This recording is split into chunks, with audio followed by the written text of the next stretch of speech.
So in doing this series where I go through a lot of star quarterbacks or just quarterbacks in general and kind of look at their splits in certain, areas of their game and kind of just see like what are they good at and what are they bad at, Russell Wilson is someone who I was very fascinated in looking at because sometimes a lot of these guys, I'm like, okay, young player, let's see, kind of learn more about you. Wilson, it feels like, I've watched so much Russell Wilson. Is there anything that I, could learn from this? Well, actually, yes, which is kind of surprising because I feel like, again, you get these ideas in your head about what someone is, but sometimes there's actually more to meets the eye, and it's a good example of why you don't want to just watch film. You do want to look at advanced statistics, not box score stats, but advanced statistics. You want to look at both. And you definitely want to watch film too. Let's get into the advanced statistics. So first off, this is kind of the biggest thing that made me say, whoa, I did not expect this, again, we're using last year's stats. And first, let me just set up what the chart is, if this is your first one of these videos that you're seeing.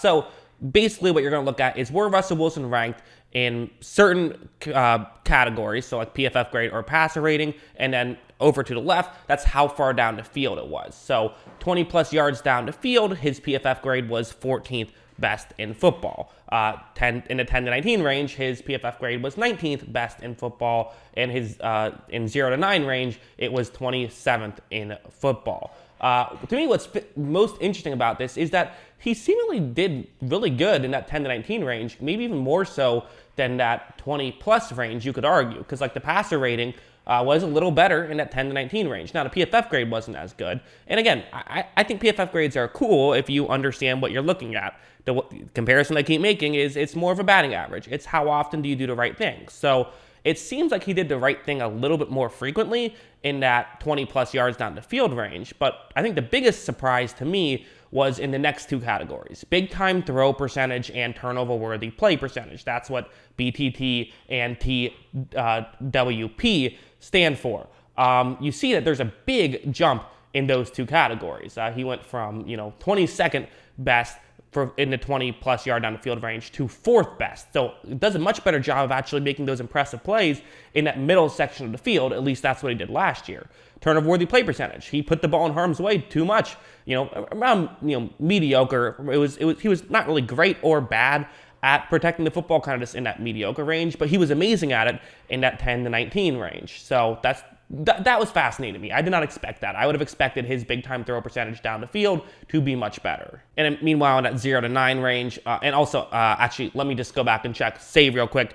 The turnover-worthy play percentage, so second best, second is second best, basically, not second worst. So you want the number closest to 1. That's the more impressive number. Anyways, back to 0 through 9. As I mentioned, 29th PFF grade, so not the best there, but 13th best passer rating. So the results weren't that bad, but the PFF graders didn't like a lot of his stuff in that range.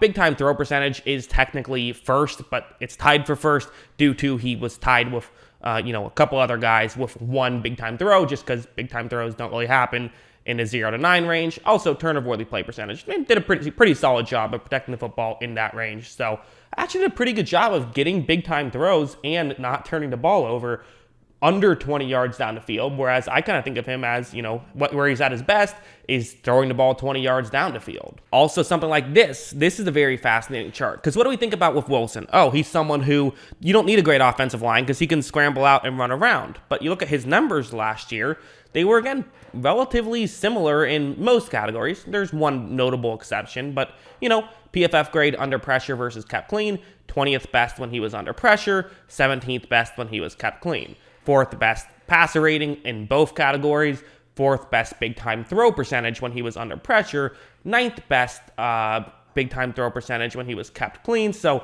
did do a bit of a better job getting those highlight reel level plays under pressure than kept clean relative to the rest of the league. But the one clear difference here is he put the ball in harm's way when he was under pressure. The guy did not put the ball in harm's way when he was kept clean, like at all. Like the only times he puts the ball in harm's way is when he's under pressure, which is optimistic for Broncos fans, right? Because, hey, he probably won't be under pressure as much, which means that he actually might get better. And like, listen, every quarterback is better when you're under pressure less, but even relative to the competition, it actually might even be a bigger deal, as opposed to, I think some people would think the other way around of Wilson. You don't need a great offensive line with him. Like, no, actually, I think the data kind of says the opposite, that, he's, you could use an offensive line that's good with him even more so than other guys. Also, this one is very fascinating for, again, kind of similar to the last one.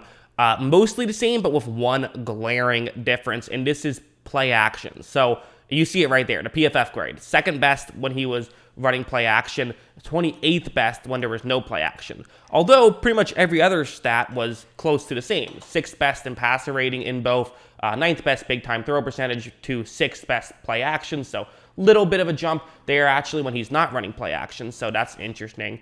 And then 10th and 11th for turnover worthy play percentage. So that's very interesting. What is the deal with the play action versus no play action? It seems like basically just he runs the offense well when it's a play action, which he does do. He puts the ball in a good position, but just better than that. Like I said, PFF grade, think about it as a batting average. Okay, he just puts the ball in play a lot when he's, running play action. Maybe doesn't do that as much with no play action, but still will get you, the same or even a little bit more big time throws, and, doesn't do a worse job of protecting the football. So that's definitely an interesting stat, I think. Finally, over here, this is when he holds onto the ball for more than 2.5 seconds or less than 2.5 seconds. The reason why you split it up at 2.5 seconds, of course, is because that's right around when a play breaks down. Usually it's right around 2.5 seconds on most plays. So it's a bit arbitrary, but, it'll get you most of the, most of plays that broke down will be on the more than 2.5 second side. Most of the plays that didn't break down will be on the less than 2.5 second side. PFF grade was, as you expected, better when he held onto the ball longer, which checks out what we know about Russell Wilson. Passer rating also better. Big time throw percentage also better. Although turnover worthy play percentage not better. And this is kind of one thing that I feel like I learned about Wilson, is that he does not turn the ball over unless he's trying to make something happen. And even when he will put the ball in harm's way, more often than not, there are throws that are actually like throws that he should be making because they do work out more than they don't, which is why he has such a high big time throw percentage in that more than 2.5 second mark. And again, if you look at his PFF grade, the good outweighs the bad. If you look at his passer rating, the good outweighs the bad. So I find it fascinating. So yeah, I guess long story short with Wilson, I mean, again, some of it is, it confirms what I already thought, right? The fact that he is better when he holds onto the ball for more than 2.5 seconds, that's not surprising to me. One thing that was a little bit surprising is he is someone who does a really good job in a 10 to 19 range. Not that I thought that he'd be bad at that, but I was surprised at how much better he was at certain categories, specifically like protecting the football and getting highlight reel level plays in that area. But I guess it makes some sense when you think about it, right? Like he can scramble out and then throw one for 15 yards on the move. That's a really good throw that someone like Brady just wouldn't be able to do. So you're going to be better than some, unmobile quarterbacks in that range. That might be a big factor why. I could see that factoring in. But even the passer rating was better, which was interesting. And the turnover-worthy play percentage was better. It is a little interesting to see that when he does throw the ball down the field, he'll put it in harm's way here and there. He will do that. But also the good outweighs the bad. Which again, that's something we definitely knew about Wilson.